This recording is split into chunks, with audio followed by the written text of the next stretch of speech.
Thanks for tuning in, guys. What we're going to demonstrate today is a quick tutorial on how to put together a Ridgeline dock bench. To start the video, I did want to lay out all the hardware. That's usually our most common question, is where do all the hardware go? So what we have here, tools are a 9/16 wrench, a 1/2 inch wrench, and a 7/16 wrench. But what we have laid out here are your 4 1/4 inch carriage bolts that goes to your armrest. 4 washers included with that, with your 4 matching nuts. You should also have 16 5/16 carriage bolts. You also have your 16 matching nuts and your 16 lock washers.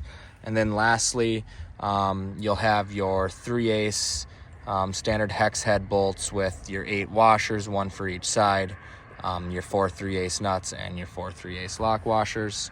Also wanted to show your 2 bench frame pieces, your bench support piece, which you'll see in the video, that goes on the underside, and then also your 2 armrest and your 4 bench boards. Thanks for tuning in.